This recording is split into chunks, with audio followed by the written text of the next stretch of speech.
विषयाच्या नादी लागलो. सोपी गोष्ट आहे ना हो. काय स्वामी चक्रधर महाराज दृष्टांत देतात, गोष्ट सांगतात. गोष्ट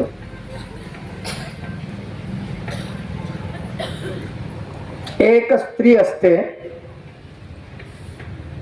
मग ती आपल्या बापा भावाच्या मांडीवरील लोळे काय करते? बाप आहे, भाऊ आहे, त्यांच्या मांडीवर लोळते, लाड करते, प्रेम करते. पतीला बरं वाटतं का ते? नाही बरं वाटत. परी काही बोलू नये, पण तो बोलत नाही. का बोलत नाही? बाप भाऊ आहे, बरं नाही वाटत, पण तो बोलत नाही. का बोलत नाही? नातं आहे, बाप भाऊ आहे, जाऊ दे बाप, चालते. तस आपण पदार्थ घेतले, काकू चिवडा आहे का, थोडस द्या ना. देव म्हणते जाऊ द्या. खाल्लं थोडस चिवडाच मागितलं, काय मागून मागून मागितलं. काकू बासुंदीचा वास यायला द्या ना थोडीशी. देव म्हणतात खाऊ दे, बासुंदी खाऊ दे याला, काय खायचं ते खाय. पण तो जर मुख्य विषयाकडे, चेतन विषयाकडे सरकला, स्त्री भावे पुरुषाकडे सरकला, मग मात्र देव पूर्ण नाराज होता. जस बापा भावाच्या मांडीवर लोळल्यानंतर पती काही करत नाही, परंतु त्याची इतराची या मांडीवरील लोळे तरी आधा धातीसी शीस घे, तर तिचं मुडकं उडवून टाकतो. हे काय कामाची म्हणतो? एकनिष्ठता. तसं आपण, उदाहरण संपलं, उदाहरणासाठी आहे ते. तसं आपण परमेश्वर सोडून इतरांकडे जेव्हा लक्ष देतो, इतरांकडे जेव्हा आकर्षित होतो, तेव्हा परमेश्वर आपल्यावरती नाराज होणारच आहे. म्हणून अंतर आहे. तर असा तो परमेश्वर जीवा अविद्य भंजना, जीवाचं आणि अविद्येचा विभाग करतो, विभंजना. कृपावंता दयाळा. कृपावंत आहे, दयाळू आहे. दया करणारा म्हणून दयाळू, कृपा करणारा म्हणून कृपाळू. दुःखाश्रुणी भजले नयन, हरिपाळाचे प्रेत उत्थान. आनंदाश्रू वर्षती जाण स्मशानावरी. तिथे त्या स्मशान भूमीमध्ये सगळ्या लोकांचे डोळे दुःखाश्रूंनी भरले होते. सगळे रडत होते. काय करत होते? सगळे रडत होते. हरिपाळ मेला, आमचा राजा गेला. आई म्हणत होती माझं सोनं गेलं, माझा कुलदीपक गेला. विशाळ देव म्हणत होते माझ्या कुळाचा दीपक विझला, आता मी जगून काय करू. मित्र परिवार सगळे सगळे रडत होते. वातावरण पूर्ण दुःखाचं होतं. त्या दुःखाच्या वातावरणामध्ये परवा आपण पाहिलं, मागचा अध्याय संपताना हरिपाळाचा चेहरा पाहत असताना त्या विशाळ देवानं सांगितलं, अरे वाजंत्री वाजवा, जे तुम्ही गाताय ते गाणं बंद करा. जे दुःखा आवेगानं निर्माण झालेलं गाणं जे आहे, जे गाणं म्हटल्यानंतर सगळीकडे दुःखच दुःख वाटतं माणसाला, ते बंद करा आणि मंगलवाद्य वाजवा. मंगलवाद्य कुठं वाजतात? लग्न मंडपामध्ये, बारशामध्ये, नाही का, मोठ्या मोठ्या सोहळ्यामध्ये. आणि मर्तिकाचं वाद्य कुठं असतं? स्मशानभूमीकडे चालले म्हणजे, है की नाही? स्मशानभूमीकडे चालले की मग बरोबर आपल्याला आठवतं नाही का, भगवंताचं भजन, देवाची आठवण. नाही लोक म्हणतात राम राम म्हणा, काय की राम नाम सत्य, राम नाम सत्य म्हणतात ना. ठीक आहे, राम नाम सत्य तर ठीक आहे, सत्यच आहे बाबा. पण कृष्ण नाम काय झूट आहे का?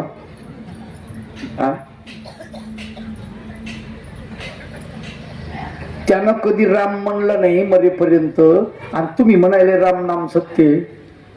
कोणाला ऐकावले? गेलेल्या माणसाला. आजच असतं की नाही. मर्तिकाचं वाद्य, उदास वाद्य सुरू आहे.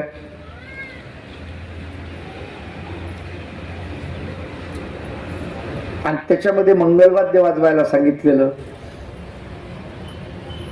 ते काल कोणीतरी माऊलीने एक भजन फार छान म्हणलं.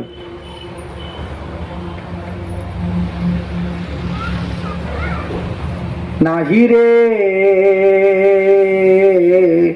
नाही कुणाचे कुणी, नाही रे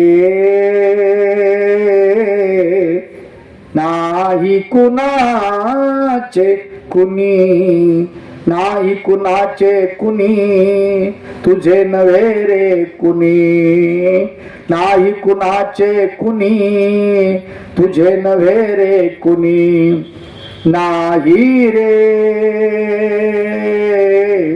नाही कुणाचे कुणी, नाही रे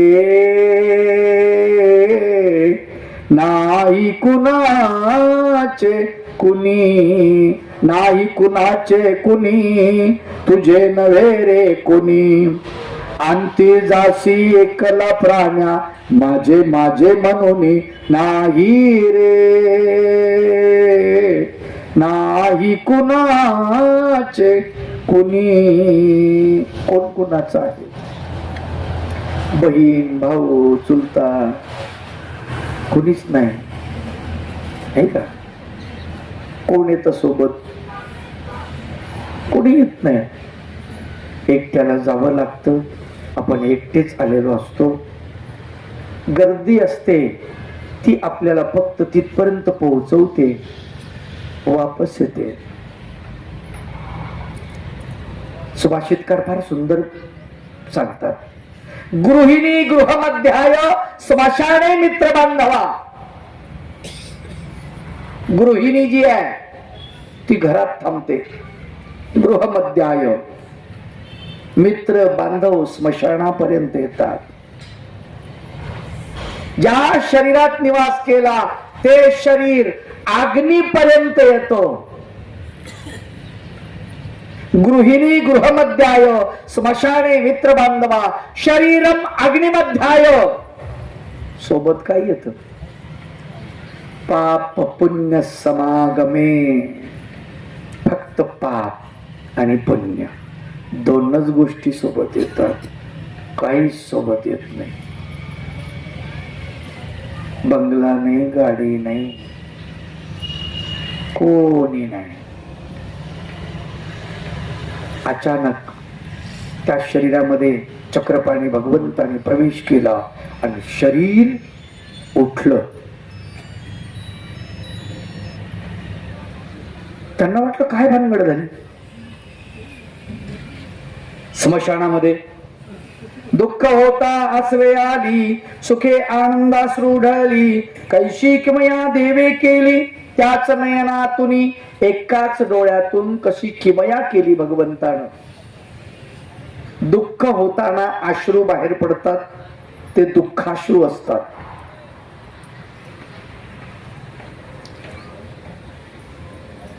दवाखान्यात कोणीतरी आपला आहे,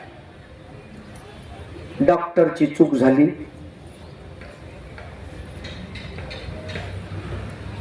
डॉक्टरनं सांगितलं पेशंट मेलं.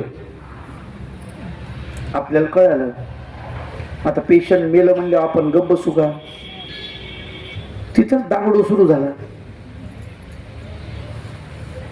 अर्धा पाऊण तास गेला. घेऊन जा म्हणले, तुमचं प्रेत घेऊन जा लवकर. प्रेत ताब्यात आलं आणि प्रेत ताब्यात आल्या आल्या त्यानं श्वास घेतला. काय आणि तुम्ही रडू राहिले कसं झालं,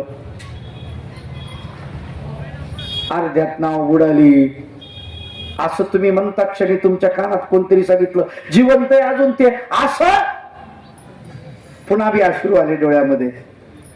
पण आता देवाची कृपा, देवा भगवंता तू कृपा केलीस रे बाबा. अश्रू तेच आहेत, नयन तेच आहेत, पण आता अश्रू मध्ये बदल झाला.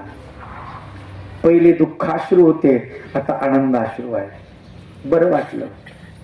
असं त्या भरवस नगरामध्ये पूर्वी दुःखाश्रू होते. हरिपाळ गेला असं म्हटल्यानंतर हरिपाळ उठला, लोकांनी बघितलं, आताही लोक रडत होते, पण आता मात्र आनंदाचे अश्रू. जेथे देहाचा होतो अंत तेथे अवतरला अनंत, आनंददायक अगणित जीवाच साठी. जेथे देहाचा अंत होतो, देहाचा अंत कुठे होतो? स्मशानभूमीमध्ये. काय कमाल आहे.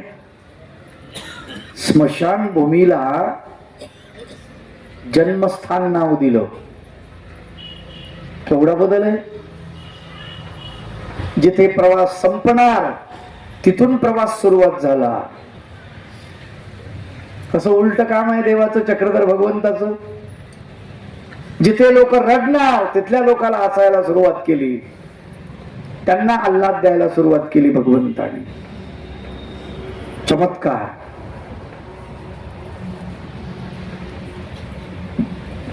जेथे देहाचे जळून जाणे तेथीची घडले उजळणे, मरणाशी मारिले त्याने लाघवी परेश.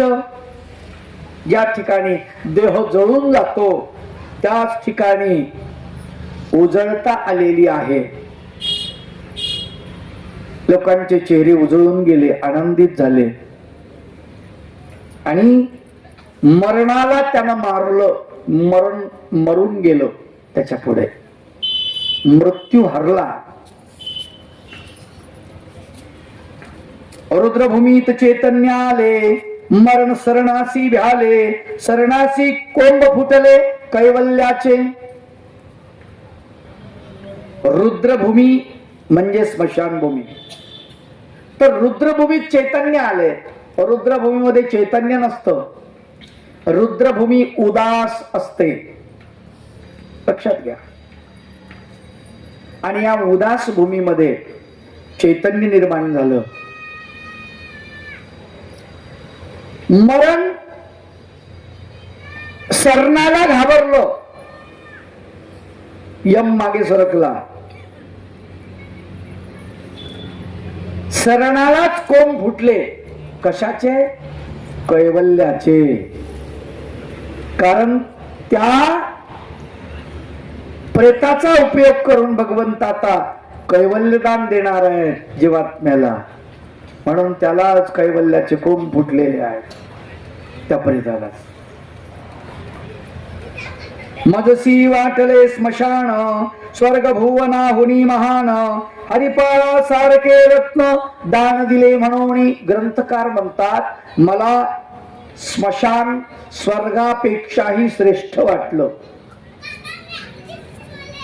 स्वर्गामध्ये अमृत आहे, पण अमृत पिऊन सुद्धा तिथले देव लोक भांडतात. अमृत पिऊन अमर झालेले लोकांचा स्वभाव बदलला नाही. त्यापेक्षा स्मशान मला चांगलं वाटलं, कारण इथल्या प्रेतामध्ये नवचैतन्य निर्माण झालं आणि त्यांनी बदल केला.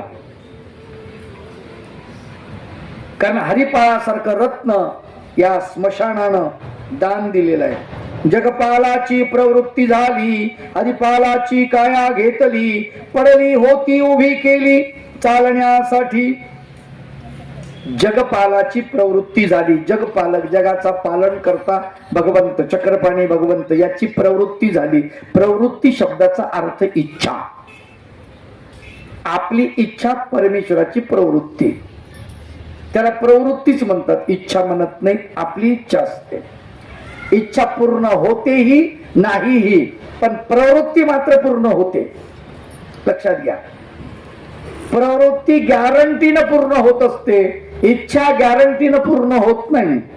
कारण ती माणसाच्या अंतःकरणात निर्माण होते आणि प्रवृत्ती भगवंताच्या परमेश्वराच्या अंतःकरणात निर्माण होते, म्हणून तिला प्रवृत्ती म्हणतात. उठता क्षणी स्मित केले की ते ब्रह्मकमळ फुलले, कृपा दृष्टीने पाहिले सकळ जनासी. उठता क्षणी भगवंतानं काय केलं? स्मित हास्य केलं.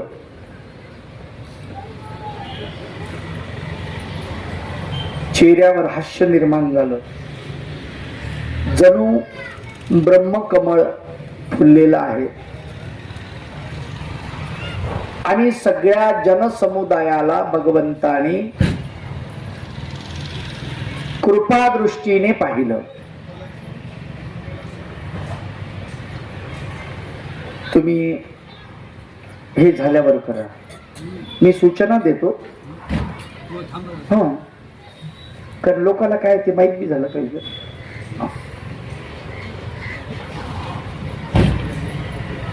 काही नाही, एक जण दीक्षा घेणार, कोणाला घ्यायची का? त्यांच्यासाठी भिक्षा मागतायत, दीक्षेसाठी भिक्षा. मग तुम्ही घ्यायची असेल तुमच्यासाठी मागू आम्ही, काय अडचण नाही.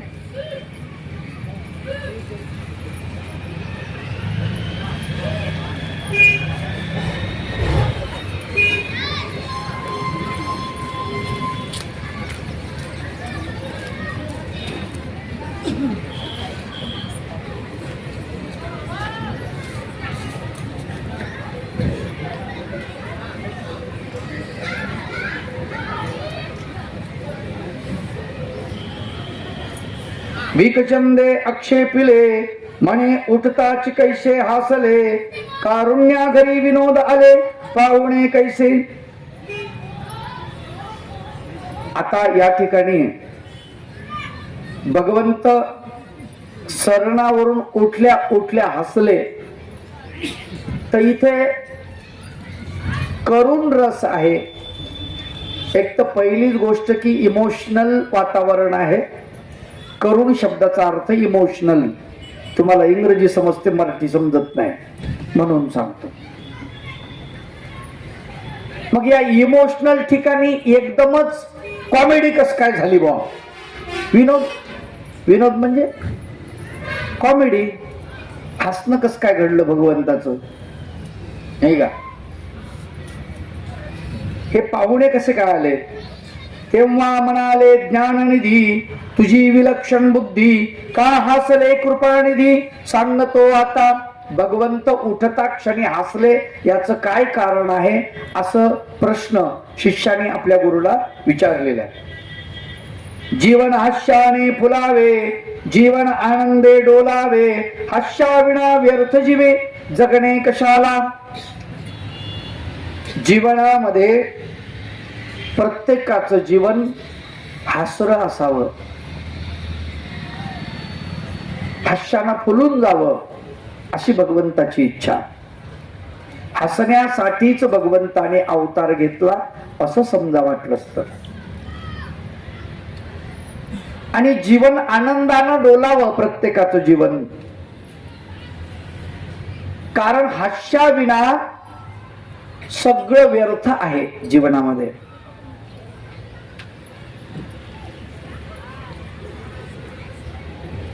मला सांगा, पोरग जन्माला आलं, रडणं तितकंच महत्वाचं असतं, हसणे तितकंच महत्वाचं असतं. आपल्या घरामध्ये हास्य विनोद जर नसेल तर आपलं घर स्मशानासारखं वाटतं आपल्याला.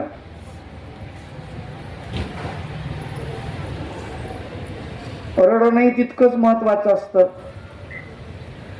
आपण रडतो, देवान हे दिलं नाही, देवान ते दिलं नाही, अमकच नाही, टमकच नाही, आमच्या घरचे नीटच नाही, लोक बघा माड्यावर माड्या बांधायलेत, आम्हाला साड्याही धड नाहीत. सारखं रडणं सुरूच असतं आपलं. हे रडणं नाही,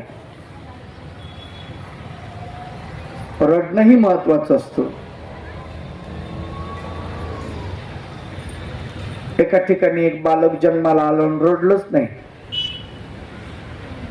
मग ते बालक रडलं नाही तर मग लोक त्याच्या बापाला जाऊन सांगितलं, म्हणले तुमचं बाळ जन्माला आलं आणि लय मस्त आहे, गोंडस आहे, रडलं नाही. तर म्हणलं अरे वा क्या बात आहे. ते म्हणे एवढं खुश होऊ नका, का ते रडलं पाहिजे. काऊन? ते रडलं नाही तर मतिमंद निघन, निर्बुद्ध निघन, त्याला काही कळणार नाही, शी सू समजणार नाही. रडलं पाहिजे. हा हा म्हणे रडलं पाहिजे. बापाचा चेहरा उतरला. बाप म्हणला डॉक्टर साहेब रडवा त्याला. आता ते रडत नाही, कसं करा त्याला रडवा, त्याला रडवा. अहो रडून नाही राहिलं, 1 तास झालं. सगळ्या नर्स त्याला रडवायला भिडल्यात पण रडत नाहीये तो. त्याला उलट करून मारायचं राहिलं आता फक्त. पायाला धरतात असं ते नर्स आणि पाठीवरती थापड देतात. बाप बघू राहिला काचेतून बाहेरून. डॉक्टर साहेब मारा मारा त्याला, मारा, रडवा त्याला, त्याला रडवा. ते नर्सने त्याच्या पाठीवर थापटा मारल्या, 2-4 थापटा मारल्या. ते काही रडणं. नरसिंहबाई जोरात मारा जरा. किती मारायचं, कसं मारायचं तिला माहितीये, पण हा उतावीळ झाला का पोरगं रडलं पाहिजे.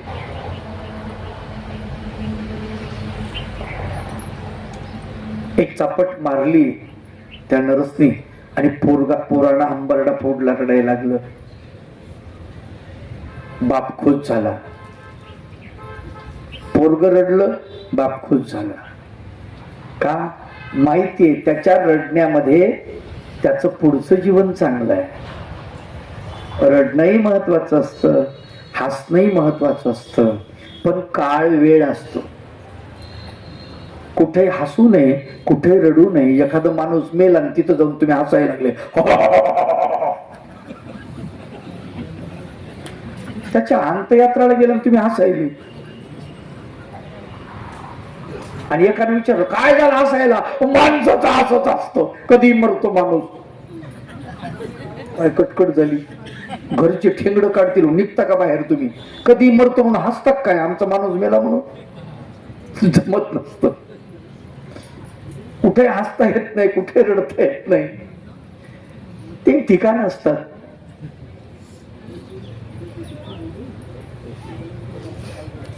गुरु समजून सांगतायत का हसले भगवंत. स्मित हास्य केलं का हसले? कारण सर्वांचं जीवन हसरं असावं, आनंदी असावं, सगळ्यांच्या जीवनामधलं दुःख निघून जावं हे भगवंताला वाटतंय. आणि म्हणून भगवंत हसतात. म्हणून काय भगवंत हसताय.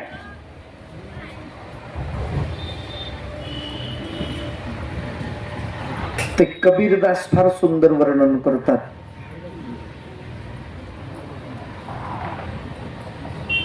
कबीरदास पहाटे फिरायला निघाले. काही बाया दळण दळायल्यात. जात्याचा आवाज कानावरती आला. बघा कोणाला काय दिसतं कशामधून सांगता येत नाही. नजरिया होना चाहिए. देखने का नजरिया अलग अलग होता है हर आदमी का. किसी को किसी में कुछ भी दिख सकता है. चलती चक्की देखकर दिया कबीरा रोए.